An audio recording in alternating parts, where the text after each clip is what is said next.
Bonjour et bienvenue à TV Mag. Aujourd'hui, nous avons le plaisir de recevoir M. André Bachand, qui est le député du comté de Richmond. Bonjour, M. Bachand. Bonjour. Comment ça va? Ça va très bien. Content de vous voir, oui, de voir des gens là, en personne et en présentiel de plus en plus. Alors, c'est oui. Très, très heureux d'être ici. Ça fait différent des séances Zoom, mais... Oui, les teams. Là, je suis rendu un spécialiste des teams. Oui. Alors que je suis un dinosaure au niveau de l'informatique. Mais il reste que là, maintenant, les gens sont prêts à vraiment reprendre leur activité puis se voir en présentiel. Oui. Commencer à être temps. Exactement. Et en plus, comme on parlait tout à l'heure, le printemps s'en vient et les élections provinciales aussi, tranquillement, pas vite, mais ça va quand même aller assez vite. Ça va très vite. Écoutez, c'est le 3 octobre, donc un déclenchement à la fin du mois d'août. Alors, on se prépare. Tous les partis se préparent, d'ailleurs. Oui. Les candidatures émergent un peu partout. Et c'est bien parce que les gens doivent porter une attention à ça aussi. Une élection est extrêmement importante, d'abord pour poser des questions par rapport à la gouvernance générale, mais aussi tout ce qu'on a vécu depuis 2 ans. Alors, donc, ça va être un moyen de communiquer avec nos citoyens, nos citoyennes. Alors, moi, j'ai très hâte. C'est un bel événement. Bien, c'est sûr que moi, je suis un mordu de politique, là, mais ça nous donne l'occasion de rencontrer les gens, ce qu'on n'a pas fait, malheureusement, depuis les 2 ans. Hein. Oui. Je le dis souvent à la blague. Depuis 2 ans, c'était la première fois que j'avais un boulot où j'avais tous mes week-ends à moi parce qu'il n'y avait pas d'activité. Alors donc, mais là, ça reprend, Dieu merci. Là. Oui, oui, exactement. C'était votre premier mandat au provincial, parce qu'on rappelle que vous avez été au fédéral pour le Parti conservateur. Alors, quand vous êtes revenu dans l'arène, on peut dire ça.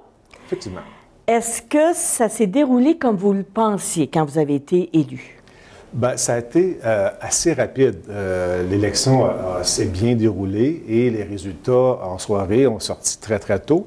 Ça veut dire qu'on s'est mis au travail très rapidement. Bien, il fallait bâtir le bureau de comté, l'équipe et tout ça. Mais mon expérience que j'avais eue au municipal avant me donnait une idée de comment le provincial fonctionnait, parce que j'ai fait le municipal, le fédéral, le provincial. Alors, j'étais prêt. Et puis, donc, on travaille très fort, bien sûr.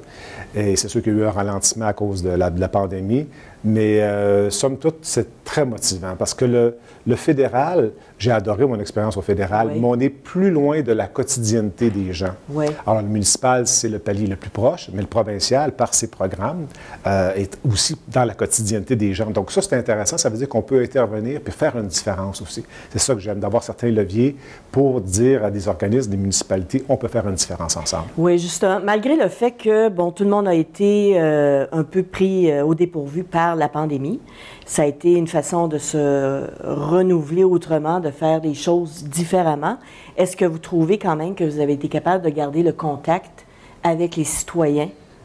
Oh oui, parce que les médias sociaux nous ont aidés aussi. Oui. Par nos pages Facebook et tout ça, Instagram, etc., on était capables. C'est sûr que pour ce qui est des organismes, comme les organismes communautaires, les municipalités ou les entreprises, la technologie nous a aidés beaucoup. On parlait des Teams puis des Zooms, mais aujourd'hui, les Teams vont demeurer pour tout le temps. C'est le meilleur entre deux, entre un téléphone et de voir en personne, parce que souvent, on évite des déplacements. Exemple, dans le comté, parce qu'on a une partie qui est à Sherbrooke, dans le comté, dans la région de Sherbrooke, de partir, exemple, de Val-des-Sources pour aller à Sherbrooke, c'est 1 heure, 1 heure et quart. Oui. Mais si on peut le faire en team, notre réunion, on peut maximiser plus de travail dans une journée. Donc, oui, il faut voir du monde, mais oui, les technologies vont nous aider.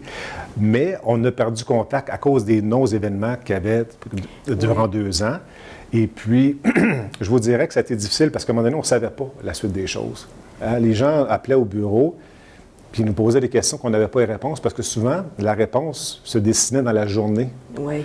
Parce que ça a été un peu essai-erreur. Au début, on ne savait vraiment pas avec quoi on se battait. Oui. Et puis donc, nous, dans le bureau, dans le comté, c'était la même chose. Les gens nous posaient des questions, puis on leur donnait les réponses du jour, en disant que ça peut changer demain. Et puis c'est sûr que durant ces 2 années-là, On a servi de paratonnerre aussi, hein, par les questionnements, mais par aussi la frustration. Il y a des gens qui étaient choqués. Alors, ça n'a pas été facile pour le personnel de bureau. Ça n'a pas été facile pour personne de recevoir des téléphones qui sont plus ou moins gentils, je pèse mes mots, des courriels qui sont vraiment pas gentils, des courriels, voire même de menaces. Alors donc, ça n'a pas été facile. C'est pour ça que là, maintenant, on est capable pas de reprendre le retard, mais de bâtir sur notre expérience qu'on a vécue, puis de dire on va faire des choses légèrement différemment, mais on va les faire de façon très positive. Fait que dans un sens, vous avez senti que vous étiez un peu comme la courroie de retransmission entre les citoyens et le gouvernement, malgré le fait que c'était pas toujours très agréable, parce que les gens avaient peur, première des choses. Il y en a plusieurs qui ont perdu leur entreprise. Quand on parle des petites entreprises locales, là, ils l'ont eu difficile, pas à peu près. Fait que ça a été un peu Ça a été extrêmement difficile parce qu'on ne savait pas combien de temps. Donc, le temps de mettre certains programmes en place pour aider, souvent, malheureusement, comme vous dites, il y a des entreprises qui n'ont pas pu passer au travers. Mais on avait quand même des contacts avec, entre autres, je le répète, les municipalités, donc régulièrement avec le CIUS.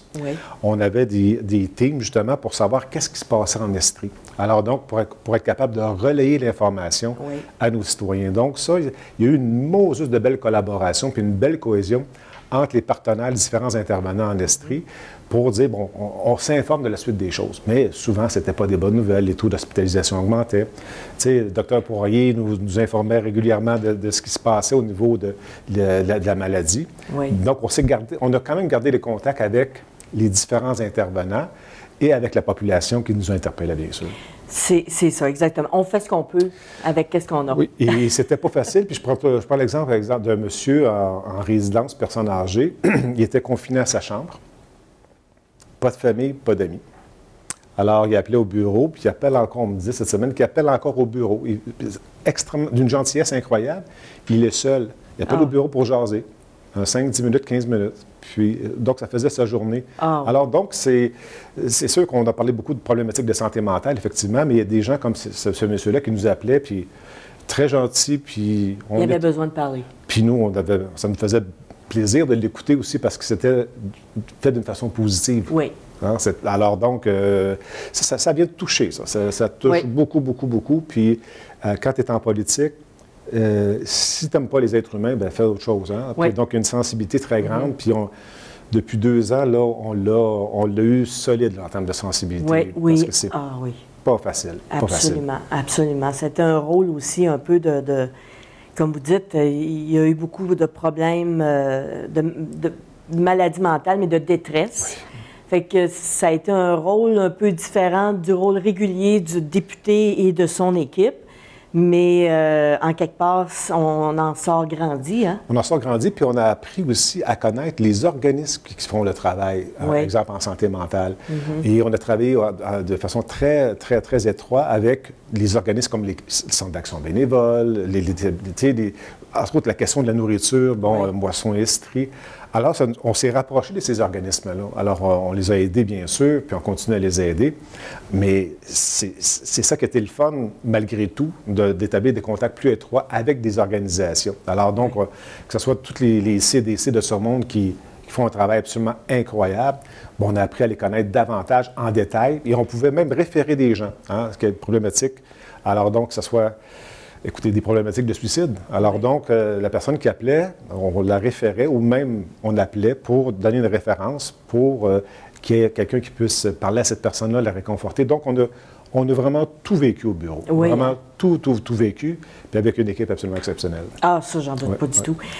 Si on revient aux premiers mois que vous avez effectués en tant que député de Richemont, quels ont été les grands défis des 3 dernières années et demie, si on veut, ça va faire 4 ans. Quels ont été les plus grands défis que vous avez dû relever, mis à part la pandémie? On avait des dossiers à régler qui étaient quand même urgents. Et puis, donc, si on prend, je prends toujours cet exemple-là, mais il y avait une problématique d'eau potable à Val-Joli. Alors, donc, il a fallu régler ça. Alors, nous, la façon qu'on fonctionne, c'est qu'on fait avancer les dossiers, on règle les dossiers. Donc, on a été pris avec des problématiques à très, très, très court terme, et dans l'ensemble du comté, autant du secteur urbain que du secteur rural ou semi-rural. Donc, on s'est mis rapidement au travail pour solutionner des problèmes et travailler, entre autres, avec les municipalités. Et ça, là-dessus, je suis très content du travail qui a été fait. Honnêtement, on a réussi, rien n'est parfait, mais on a réussi à régler les grands dossiers, puis d'accompagner. Alors ça, on est satisfait de ça, mais il y en a d'autres. On parle de pénurie ou de rareté de main-d'œuvre.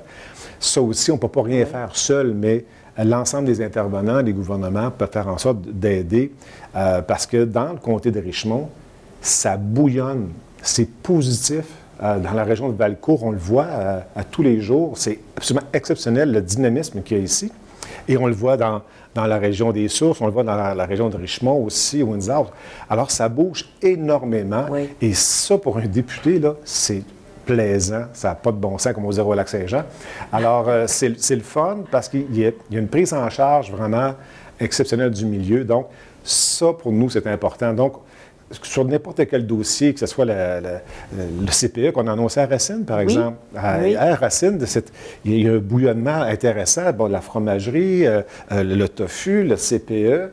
Et ça va attirer des familles, puis ça va retenir des familles dans le coin ici pour notre besoin, d'avoir des travailleurs. Alors, pour avoir des travailleurs et travailleuses, ça prend un paquet d'infrastructures, que ce soit les écoles, des CPE et tout ça.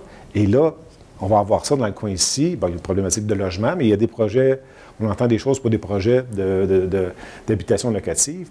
Alors, donc, on accompagne ces gens-là et c'est absolument extraordinaire. C'est absolument extraordinaire. Est-ce que notre région est aussi touchée que, par exemple, la ville de Sherbrooke pour les problèmes de logement? Est-ce qu'on manque de logement autant que dans les grands centres? Per capita, je vous dirais qu'on est proche. Si je regarde la région des Sources, il y a une pénurie, honnêtement. Et je parle de logement abordable dans tous les sens du mot. Abordable au niveau du prix, puis abordable au niveau de la condition. Il ne faut pas que ce soit des taudis non plus, parce que des taudis n'aura toujours à louer. Mais ce qu'on recherche, c'est vraiment des logements, le privé, des coopératives, le plus abordable possible. Mais oui, il y a une problématique en région qui existe.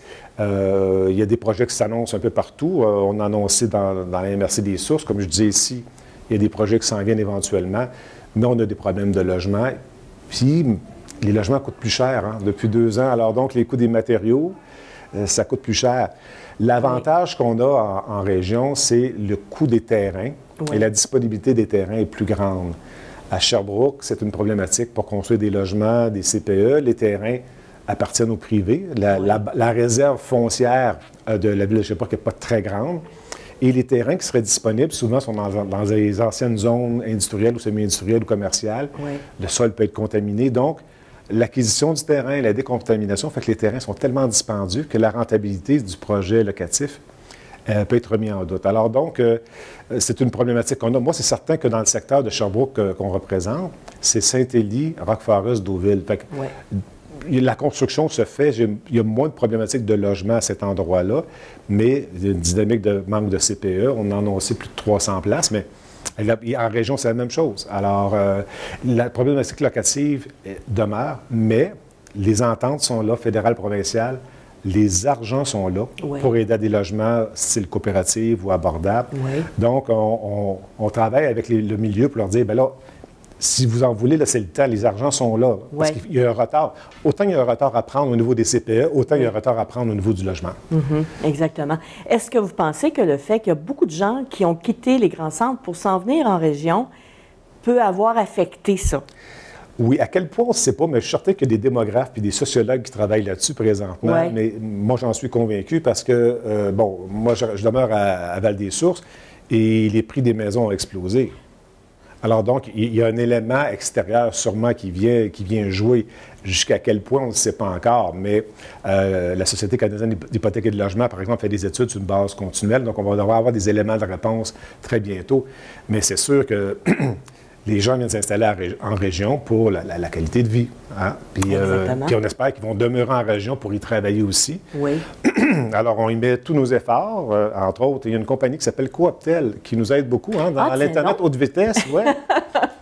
Ça paraît pas, mais si on veut développer nos régions, il faut avoir on parlait de CPE, on parlait d'école, on parlait de système routier, mais ça nous prend la couverture cellulaire, ça nous prend l'Internet à haute vitesse. Et septembre s'en vient, et puis normalement, tout le monde devrait être branché, Internet à haute vitesse en septembre. Et on doit saluer, je le dis, le travail de Cooptel, ça a parti d'ici. Là.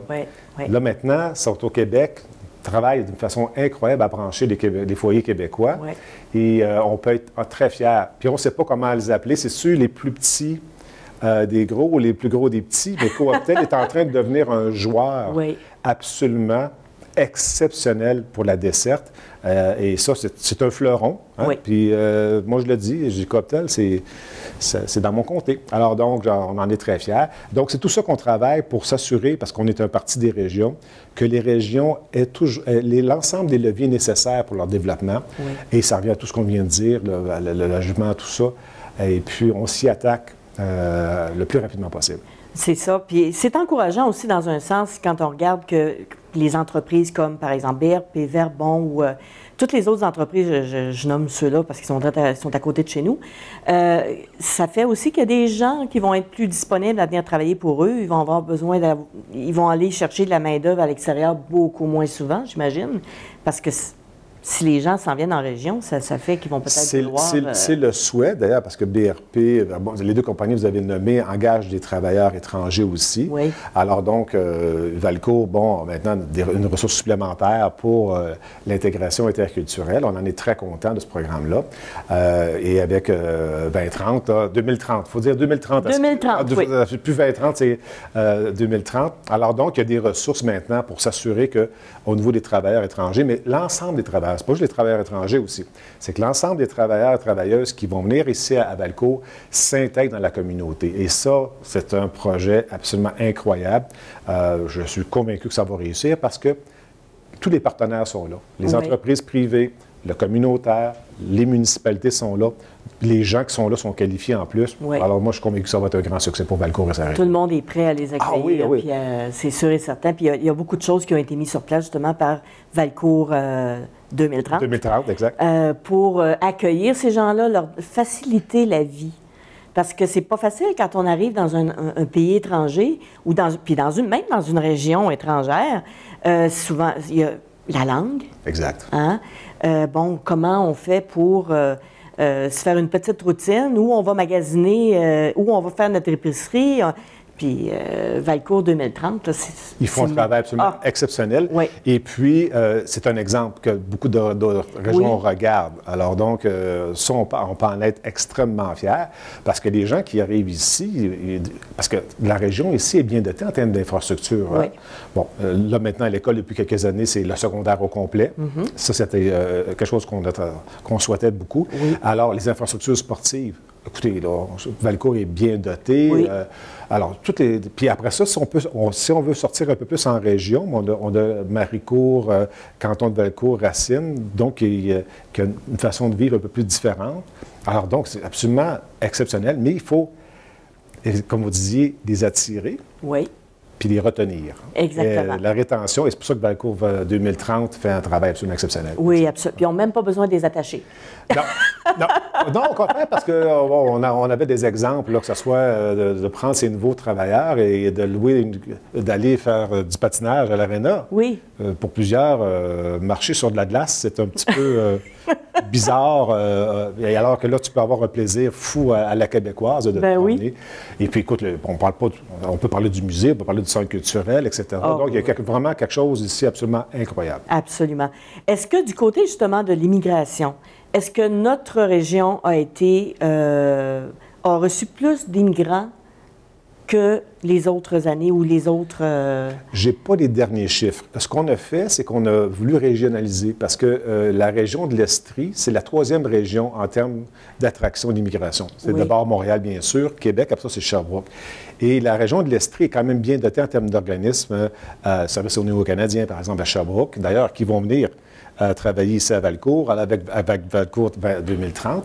Alors donc, mais la capacité de l'Estrie à accueillir les immigrants est plus grande que la réalité. Alors donc, et ce qu'on voit aussi, c'est que Les municipalités, que ce soit comme dans le secteur de Richemont, ici, Valcourt, bien sûr, se préparent à nous accueillir davantage parce qu'on sait qu'on en a besoin de l'immigration. Ah oui. Alors, on a créé des postes en région du ministère de l'Immigration. Donc, il y a un bureau à Richemont, il y a un bureau à Mégantic pour aider l'ensemble des groupes communautaires, puis les municipalités, les organismes, à leur donner un coup de pouce.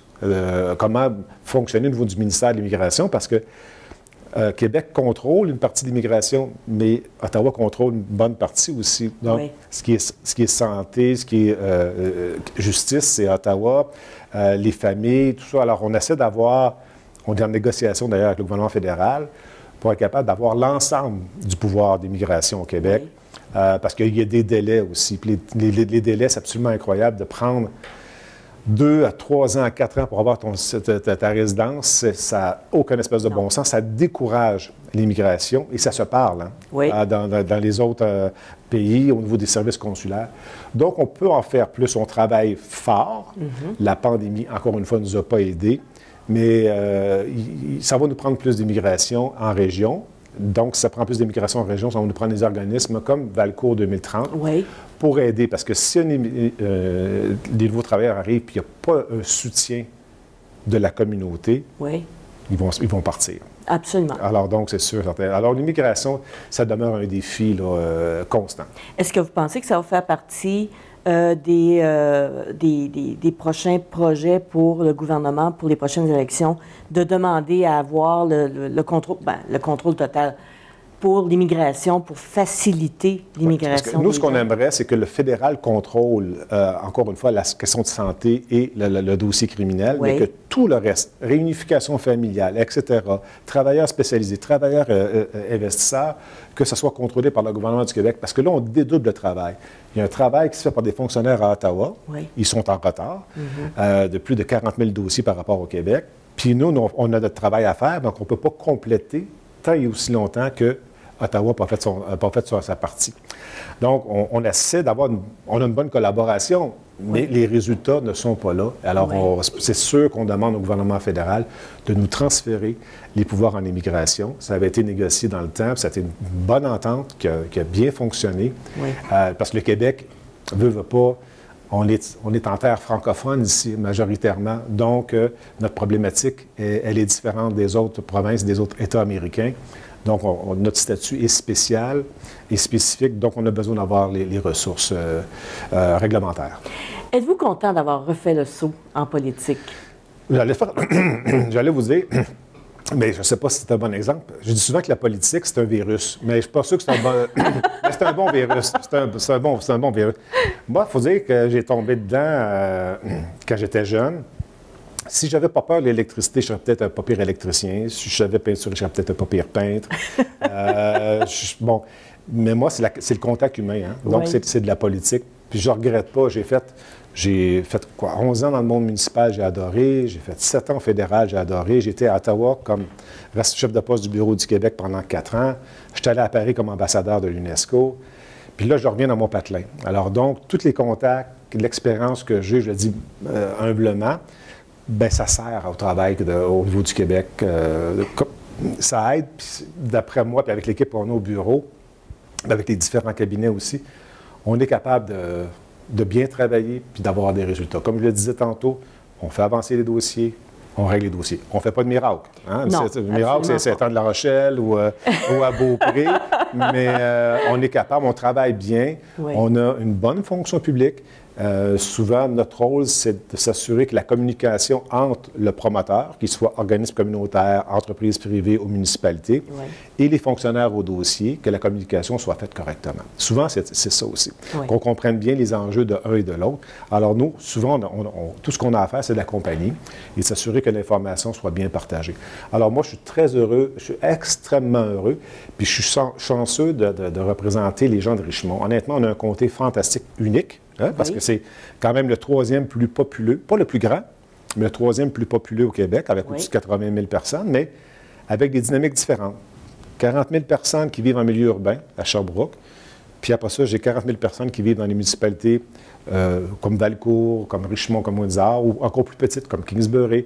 Alors, on a On a un ensemble d'opportunités. Oui, un bassin diversifié. Ah, c'est absolument incroyable. Puis c'est vraiment le fun. C'est sûr qu'à Sherbrooke, c'est plus urbain. Oui. Hein? C'est un peu plus difficile de prendre le contact quotidien avec la population. Hein? Le milieu urbain, en région, ici, on a nos hebdos, on a nos conseils municipaux, on a nos CAB, on a nos associations de retraités, on a nos fermières, on a nos filles d'Isabelle, etc., etc. Donc, c'est beaucoup plus facile d'aller rencontrer les gens à partir des organismes qui sont sur le territoire. Exactement.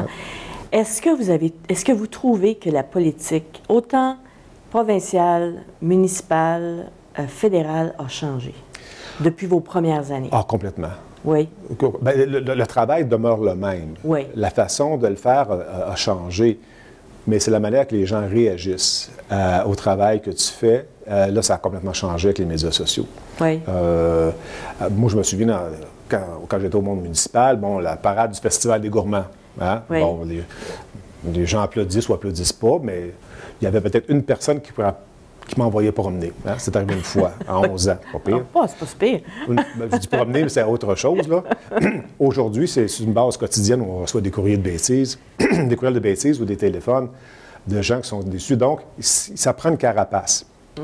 Puis, c'est pas d'être insensible. Non. C'est que souvent, pas souvent, la majorité du temps, c'est pas personnel. Puis moi, Dieu merci, au bureau, les gens qui sont là sont capables de faire la différence. C'est pas personnel. Ça fait mal, par exemple. Ah oui. On est des êtres humains. Oui. Moi, personnellement, étant un homme de 60 ans, je me suis fait moins, je vais dire un mot que je ne veux pas, mais attaquer qu'une femme, par exemple. Hein? Okay. On sait que mes collègues féminines, autant du côté gouvernemental que des oppositions, eux, c'est pas facile. Ils prennent des termes absolument d'une vulgarité incroyable. Oui. Et puis ça, il faut que ça arrête. Je ne sais pas comment on pourrait le faire pour arrêter, là, mais ça, c'est décourageant. Ils ont peur. Ben oui. Alors oui. donc, femmes, enfants, venir chez vous, tout ça, puis chez où tu restes. Bon, on a eu ça nous aussi, là, mais... Alors, c'est sûr qu'on a le service de la Sûreté du Québec qui nous aide, puis qui nous conseille, qui nous accompagne là-dedans.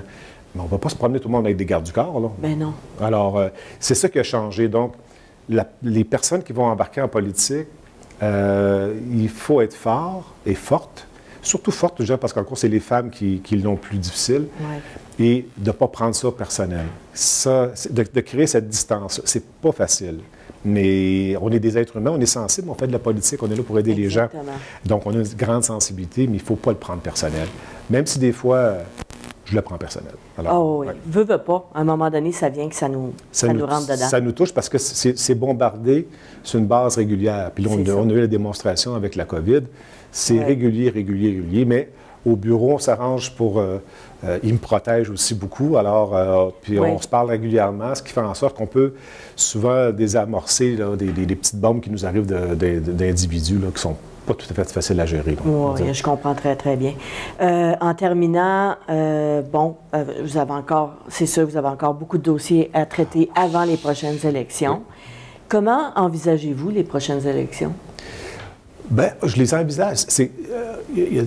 Les façons, c'est qu'on est au gouvernement. Hein? Donc, en politique, on dit souvent, tu ne gagnes pas avec ton bilan, mais tu peux perdre.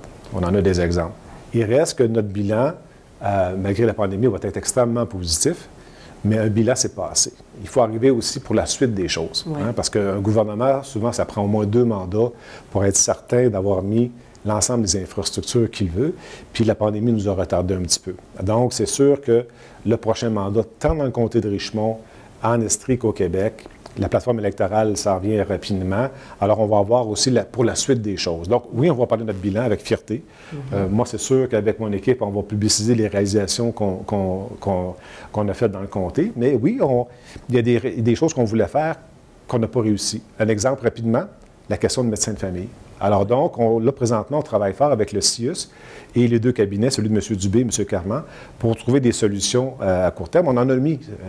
Exemple, les pharmaciens ont plus de pouvoir. Alors ça a été une bonne chose qu'on a fait la loi là-dessus. Les IPS, les infirmières spécialisées, s'en viennent en plus grand nombre. Mais quand tu as plus de médecins qui prennent de retraite que de médecins qui sortent des universités, on a un problème. Fait que, je vous dirais que la question de la première ligne en santé dans le comté de Richmond va être encore au rendez-vous pour la prochaine campagne électorale. D'accord. On va vous revoir à la campagne électorale, justement, pour discuter des prochains projets. Monsieur Bachand, merci beaucoup d'avoir accepté notre invitation. Merci, ça a été très agréable. On s'est repris 3-4 fois pour être capable de se voir, mais finalement, on s'est vu. On l'a eu. Merci beaucoup, c'est très apprécié. Merci beaucoup. Merci. À la prochaine. Merci. Alors, c'est tout en ce qui nous concerne. Revenez-nous demain à 12h30. Au revoir.